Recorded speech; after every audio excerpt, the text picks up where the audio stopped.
짧은 글, 긴 여운, 작가가 읽어주는 장현숙 오디오북입니다.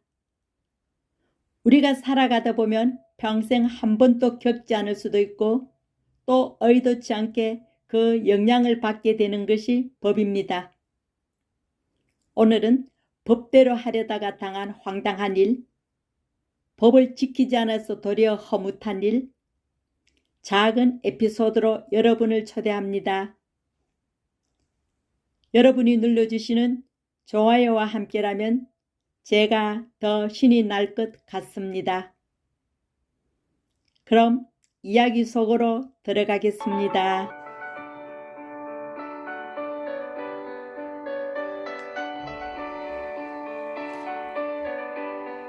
23번째 이야기.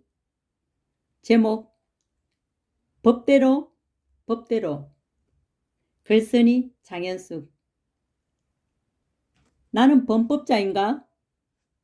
나는 대중교통을 즐겨 이용한다. 특히 지하철을 좋아한다. 우리 집에서 B지하철역까지 가는 길에 H아파트가 있다. H아파트는 대단지로 사방으로 출입구가 있다. 동쪽 출입구로 들어가서 주차장을 가로질러 남쪽 출구로 나가면 거기 B지하철역이 있다. 10분 걸릴 길을 반으로 줄여지니 얼마나 고마운지 모른다. 그런데 얼마 전부터 담벼락에 현수막이 붙었다. 아파트 내 외부인 출입 금지. 그 아래에는 작은 글씨로 친절하게 설명까지 해주고 있었다. 외부인이 아파트 출입 시 무단 침입에 해당됨 이라고.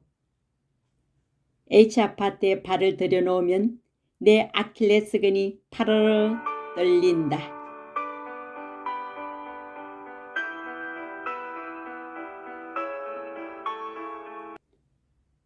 불법을 지적하다 지독하게 법을 지켜야 했던 적이 있었다. 간포로 출퇴근하던 때였다. 시내버스 첫 차로 시외버스 정류장에 가야 했고 연이어 경주행 버스를 타야 했다. 거기서 또다시 간포행 버스. 새벽은 그렇게 한 채 차고도 없이 착착 돌아가야 했다. 5시 40분. 어찌된 일인지 버스가 오지 않았다. 발을 동동 구르다 택시를 잡았다.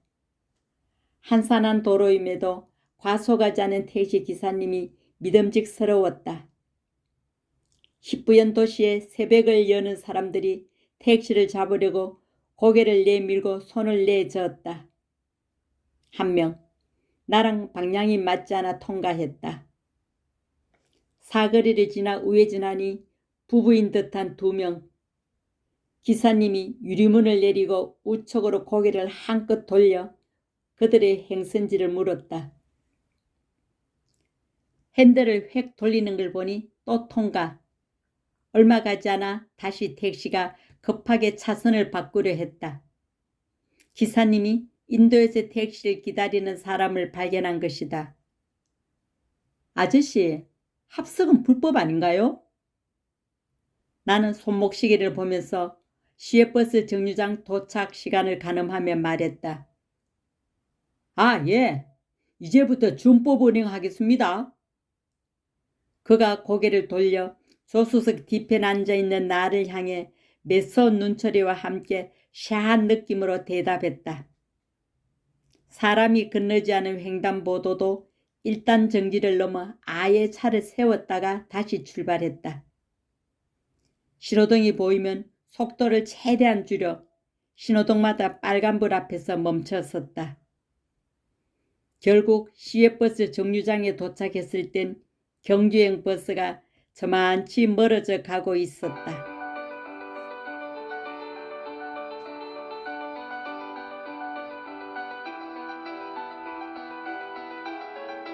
법을 뛰어넘는 자가 있어 법을 어긴 적이 있었다. 산골 작은 분교에 근무할 때였다.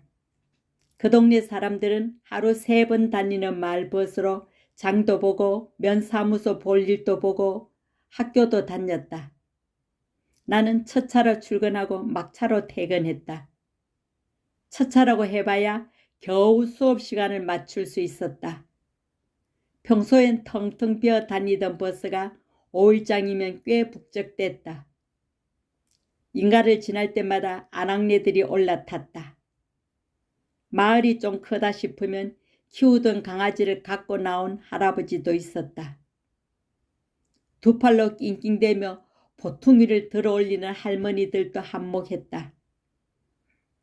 그들이 버스에 올라타 자리를 잡을 때까지 기다리면 기사님은 담배 한 대쯤 피울 시간이 있었으리라.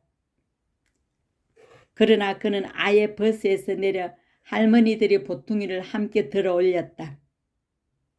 산모퉁이를 돌 때면 할매 할배들 앞좌석 손잡이 꼭 잡았소. 자, 돕니다. 버스는 덜컹거렸지만 승객들의 마음은 한없이 잔잔했다. 단 한 사람 나만 안절부절이었다. 또 지각이다. 괜찮다. 범법자여도 괜찮다. 멀어져 가는 버스 뒤로 풀풀 거리는 흙먼지를 뒤집어쓰고 나는 교문으로 들어간다.